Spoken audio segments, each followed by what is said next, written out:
Hello বন্ধুরা, কেমন আছেন সবাই? আশা করি সবাই খুব ভালো আছেন। সবাইকে স্বাগতম ফ্যাক্টস অর টেক চ্যানেলের আরো একটি নতুন ভিডিওতে। আজকে হাজির হয়েছি অসাধারণ কিছু এক্সপেরিমেন্ট নিয়ে। তো কথা না বাড়িয়ে চলুন ভিডিওটি শুরু করা যাক। Number 3, making giant chocolate. বন্ধুরা, আপনারা তো চকলেট অবশ্যই খেয়েছেন, কিন্তু সেগুলো সাধারণত স্বাভাবিক আকৃতির হয়ে থাকে। কিন্তু বন্ধুরা, কখনো কি বিশাল বড় চকলেট দেখেছেন যেটার ওজন অনেক বেশি হবে? তো সবারই প্রশ্নের উত্তর হবে না।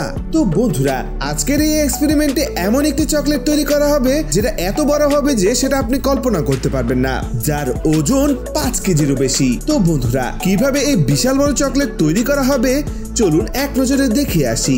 তো বন্ধুরা, এক্সপেরিমেন্ট করার জন্য সর্বপ্রথমে 50টি ডেইরি মিল্ক চকলেট নেওয়া হয়। এরপর নেওয়া হয় একটি গ্যাস স্টোভ। যে গ্যাস স্টোভের মধ্যে একটি কড়াই দেওয়া হয়, তার উপরে পানি এবং এর মধ্যে আরেকটি পাত্র রাখা হয়। যে পাত্রের মধ্যে 50টি ডেইরি মিল্ক চকলেট প্যাকেট থেকে খুলে ঢেলে দেওয়া হয়, আর এগুলোকে গরম তাপমাত্রায় রান্না করতে থাকা হয় যতক্ষণ না পর্যন্ত চকলেটগুলো গলে যায়। তো বন্ধুরা, আপনারা তো দেখতে পাচ্ছেন চকলেটগুলো প্রায় গলে গিয়েছে। এরপর সেই চকলেটগুলোকে একটি ট্রের মধ্যে এভাবে দিয়ে দেওয়া হয়, আর এরপর সেই ট্রেটাকে ফ্রিজে রেখে দেওয়া হয় ঠান্ডা হওয়ার জন্য। আর 24 ঘন্টা পরে যখন এই চকলেটটাকে বাইরে এনে বের করা হয়, তখন তো আপনারা দেখতে পাচ্ছেন তৈরি হয়ে গেল বিশাল বড় চকলেট। যে চকলেটগুলোকে পাত্র থেকে খুলে টেবিলের মধ্যে এভাবে রাখা হয়। তো বন্ধুরা, আপনারা তো দেখতে পাচ্ছেন যে চকলেটটাকে দেখে মনে হচ্ছিল এটা হয়তো কোনো চকলেট ফ্লেভারের বার্থডে কেক। কিন্তু বন্ধুরা, আপনারা তো সবাই জানেন এটি হচ্ছে বিশাল বড় ডেইরি মিল্ক চকলেট, যার ওজন 5 কেজিরও বেশি। তো বন্ধুরা, আপনার কি মনে হয় এই চকলেটটা কয়জনে মিলে খেতে পারবে? তা অবশ্যই কমেন্টে জানিয়ে দিবেন। Number 2, ride bike on water.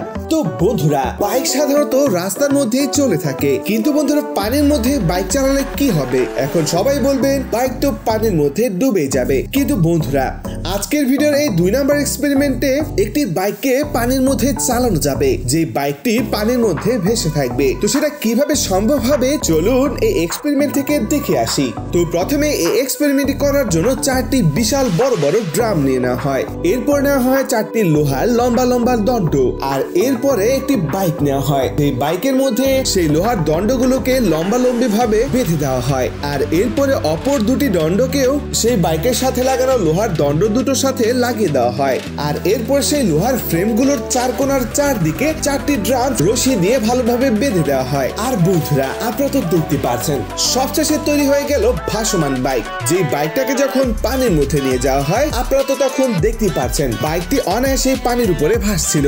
এরপর যখন বাইকটিকে স্টার্ট করে চালানো শুরু করা হয়, তখন আপনারা এটাও দেখতে পাচ্ছেন বাইকের চাকাটি যখন ঘুরছিল তখন পুকুরের পানিগুলো এদিকে ওদিকে ছিটতে থাকে। আর আপনারা এটাও দেখতে পাচ্ছেন অত্যন্ত ধীরে গতিতে হলেও বাইকটি আস্তে আস্তে চলতে থাকে। আর অনেকক্ষণ চালানোর পর বাইকটিকে পুকুরের এক পাশ দিয়ে চালিয়ে আরেক পাশে নিয়ে যাওয়া হয়। তো বন্ধুরা, আপনারা তো দেখতে পারলেন বাইক সাধারণত রাস্তা দিয়ে চললেও কিছু ট্রিক খাটানোর ফলে বাইক পানিতেও চালানো সম্ভব। Number 1, hydraulic press versus stone.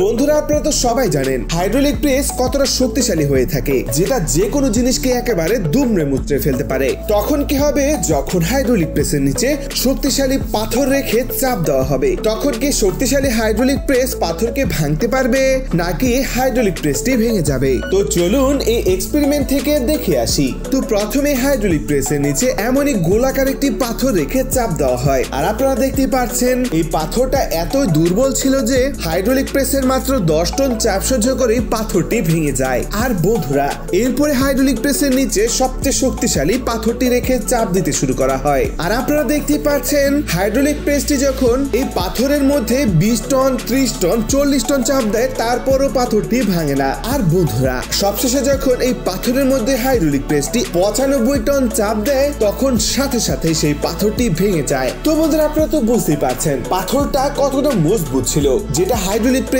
95 ton চাপ সহ্য করতে পেরেছে।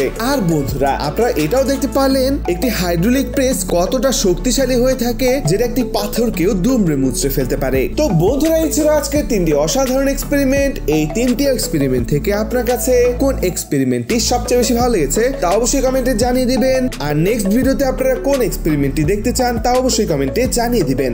ভিডিওটি ভালো লাগলে ভিডিওটিতে একটি লাইক করে দিবেন। চ্যানেলে নতুন হলে অবশ্যই চ্যানেলটি সাবস্ক্রাইব করে রাখবেন, আর পাশে থাকা বেল আইকনটি প্রেস করতে ভুলবেন না কিন্তু। তো দেখা হচ্ছে নতুন কোনো ভিডিওতে, আর ততক্ষণ পর্যন্ত সবাই সুস্থ থাকবেন, ভালো থাকবেন।